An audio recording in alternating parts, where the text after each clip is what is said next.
If you've ever watched a simple query crawl in Microsoft Fabric while your cloud bill climbs, you're in the right place. Today, we'll rewind to that moment of frustration and show you a real transformation before and after Lakehouse optimization using partitioning, caching, and Delta Lake file management.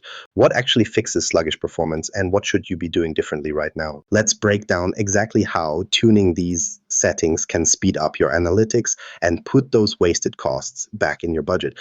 If you've ever watched a simple Power BI dashboard lag for what feels like forever, even though your data lakehouse ticks all the supposed best practices boxes on paper, you're not alone. Most admins and data engineers have faced this painful moment. You pull up what should be a plain routine report, and that spinning wheel just won't quit. The more you wait, the more awkward the silence gets, especially if you're sitting across the table from business leaders who expect crisp, on-demand answers. You can have all the right connectors, a shiny Fabric workspace, and every account set up perfectly, yet when that dashboard grinds to a halt, everyone looks at the data team like, didn't we buy this to make things faster? It's a scenario that plays out in organizations of all shapes and sizes. Picture a live business review where decision makers toss out new questions and expect instant insights. But this meeting crawls along because every fresh question turns into a stone wall. Your team nervously refreshes dashboards and the queries just drag. Someone tries to defend the delays. It worked fine yesterday, or maybe it's a network thing. But by this point, the moment is lost and confidence in your lakehouse, supposedly built to deliver analytics at scale, takes a hit. Underneath it all, the answer isn't about more RAM, a faster network, or praying to the Microsoft gods. Something deeper in the setup is off. That's a frustrating reality check for a lot of folks using Microsoft Fabric. You did all the homework, read the documentation, clicked through the intro guides, even went through official tutorials step by step. You're investing not just budget, but time and credibility into this thing. Yet the speed is crawling and your usage costs keep climbing with every refresh. The business side starts asking pointed questions about resource usage. We're using the cloud, shouldn't it be faster? That budget for extra analytics headcount, it's slowly evaporating into compute charges for reports no one is happy with. The most common trap looks deceptively simple. A basic sales report running over a Lakehouse table that looks organized but isn't set up to scale. Maybe it's partitioned by the default date column. Maybe it's just one big file. You press refresh, and suddenly the query engine has to read through a mountain of irrelevant data to get to those 2 weeks of sales your VP actually cares about. The table was probably ingested with one-size-fits-all defaults. Maybe it's built from flat files all crammed into the same folder, or worse, written out with every new ETL load in a single drop. None of these mistakes jump out at you when you're small, but once you hit any kind of scale, reports that should finish in seconds can take minutes, or worse, never finish at all. It's a pattern that keeps showing up. Teams stick with out-of-the-box settings, avoid rethinking ingestion, and put off cleaning up their data structure because everything sort of works during initial testing. Add some growth and a few extra users, and suddenly you're just spinning wheels. Microsoft's analytics team actually studied this and found something wild. Up to 80% of Lakehouse performance issues came from the same handful of missteps baked in right at setup. We're talking about stuff that never gets fixed because it's invisible until real usage hits. The result? Your Lakehouse is like a race car stuck with the parking brake on. You're throwing money at bigger engines, more compute, maybe even another consultant to run some scripts, but you still aren't getting anywhere near the performance you expected. What if you could pinpoint just 3 moves that unlock double-digit speed improvements, not by throwing more hardware or budget at the problem, but by tuning features you already have? Imagine the difference. Instead of burning through your cloud budget on slow queries, you see instant refreshes and happy users. Those cost spikes flatten out, and surprise tickets about slow dashboards get a lot less frequent. For a lot of Lakehouse admins, that leap in performance is completely within their reach. All it takes is knowing where the slowdowns start and how to fix them without tearing everything apart. So yes, the pain is real. Those slow dashboards, awkward meetings, and climbing costs add up fast. But there's nothing mysterious or magical about the solution. Over the next few minutes, we'll break down exactly what's holding your Fabric Lakehouse back and how to flip the script step by step. Because whether it's partitioning strategies, caching, or the files themselves, there's a fix for every common bottleneck if you know where to look. Let's get into it and tackle the very first pitfall that trips up almost every Fabric Lakehouse out there: partitioning strategies that sabotage you right from the start. Partitioning pitfalls, the hidden cost of one size fits all. You might think you've got partitioning handled, set up some keys, run your ingestion, and move on. But Fabric has a way of exposing every assumption about data splits. Most admins default to partitioning by dates or regions, making a guess based on how tables were modeled or what made sense for last year's reporting structure. There's comfort in picking a field like date and letting the system slice up everything for you, especially if you're used to working on-prem or with more traditional warehouse tools. The real problem starts when that habit collides with the way your teams actually use the data.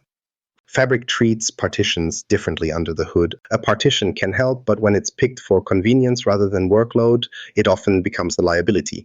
Imagine a sales table split into one folder per year, stretching all the way from 2005 to today.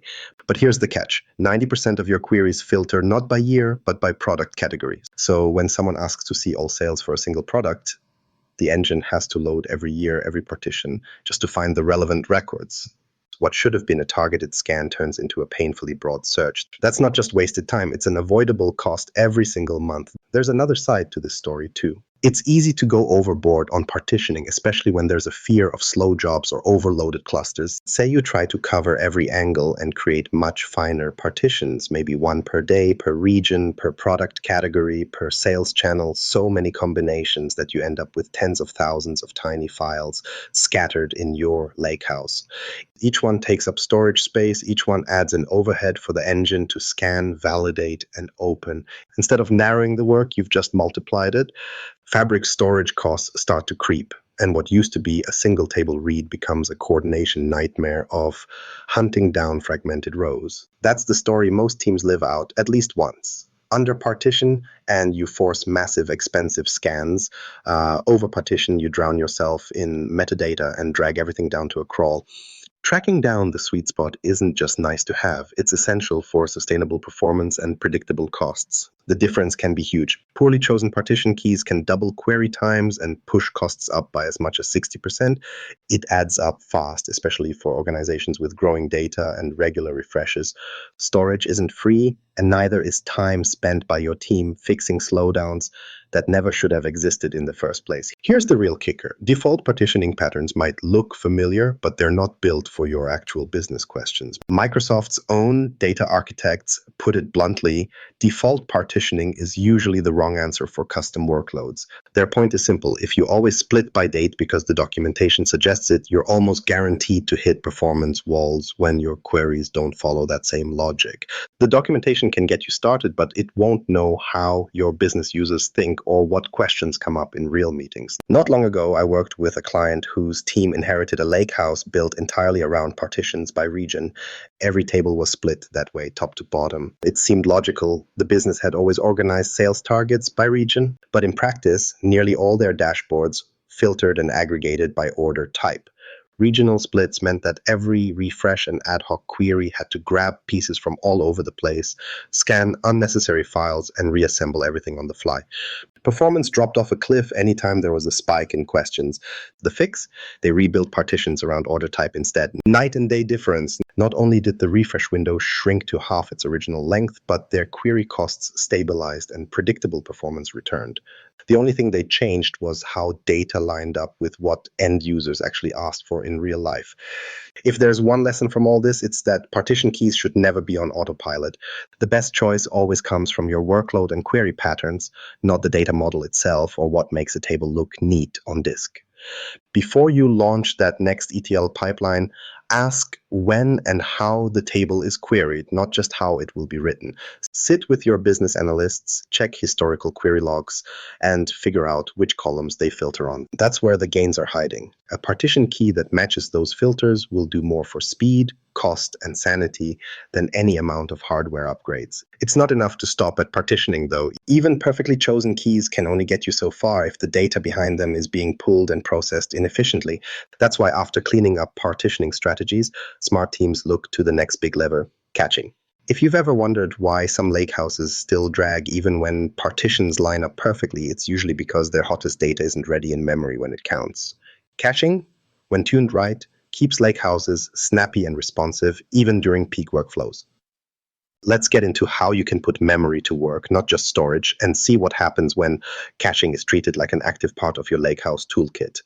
Cache or crash, why memory matters more than you think. Caching seems simple. Click it on, let Fabric handle the rest, and expect queries to fly. But then your supposedly optimized Lakehouse still drags on those important dashboards, leaving you staring at a loading icon instead of insights. It's a problem most Fabric admins bump into sooner or later. Everything's enabled, but performance is stuck. What gives? Underneath the surface, Fabric has multiple caching layers in play, like result set cache, warehouse cache, and even individual file level caching, but each behaves a little differently. The result is that some layers quietly do their job, while others just eat up memory without ever helping the queries you actually care about. If you don't control what goes where, your price data gets treated the same as yesterday's quick test uploads that no one looks at twice. Let's take a step back and talk about why, even with everything technically cached, speed drops off for real workloads. The big issue is that default settings favor fairness rather than what's actually hot, so you get a generic even split. Your most important data, the tables everyone needs at 9 a.m. Monday, often gets pushed behind random older chunks the engine just happened to fetch first. It's like storing your favorite screwdriver at the bottom of a cluttered toolbox. You always end up fishing around, moving useless stuff aside, even though you know exactly what you want. The wasted time isn't from hardware limits, it's from bad prioritization. There's a story I see play out again and again, the monthly board review, a Power BI dashboard that pulls from detailed Lakehouse tables. The data isn't massive, but every exec is expecting real-time refreshes. Yet every cycle, the same key tables are slow to load. Meanwhile, logs show that 5 other, rarely queried tables are sitting snug in RAM, taking up cache space just because they happen to be loaded earlier. The report source tables are nowhere near the front of the cache line, so every refresh chugs along, reading from disk instead of memory. The strange part is that if you run that same query right after, it's quick, because now that data is finally in cache, until something else boots it out again. All this happens behind the curtain, and unless you actively manage what's hot, you'll be riding this performance roller coaster for every major workflow. The right approach is tuning cache for the data that actually matters. Microsoft-backed studies have shown that just by targeting your hot tables, meaning the ones used most by your reports or dashboards, you can see a 70% or greater drop in query times. That's not a small tweak. That's the difference between reports everyone complains about and ones they actually use without thinking twice. It's never just about enabling caching and calling it a day.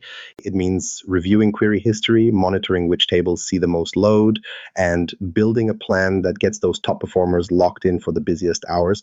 Sometimes that's done via manual pinning, telling Fabric exactly which data stays resident in RAM. Other times, it's fine to let automation handle less critical or rarely accessed data, letting Fabric's own predictive logic make the call. But automation also has its downsides. Auto-caching works well for straightforward, stable workloads where patterns rarely change. If your access patterns jump around or peak at odd times, say end of month or during big product launches, default logic can miss the mark badly. That's when a manual cache pin becomes worth every second it takes. Pinning is basically a power move. You tell Fabric, this table never leaves cache during business hours, no matter what. You might only need it for a handful of tables out of dozens, but those will be the ones driving every critical dashboard refresh. It's the difference between spending all day fielding complaints and having users who barely notice a hiccup. There are plenty of cases out there where this simple shift, manual cache intervention, has changed the game. One team I worked with recently struggled for months with random, unpredictable slowdowns, usually right when everyone was running their big Monday morning analysis. They finally dug into caching patterns and found their key report tables ranked low on the auto-cache algorithm. By manually promoting those, they cut their compute costs by nearly a third, and even more importantly, stopped the weekly flood of why is this taking so long? Tickets.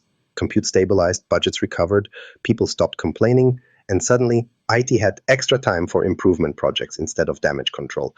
Another misconception is that more cache always equals more speed. In reality, over-caching irrelevant data just fills up expensive memory with stuff that never gets queried. Fabric memory is not unlimited and it isn't free.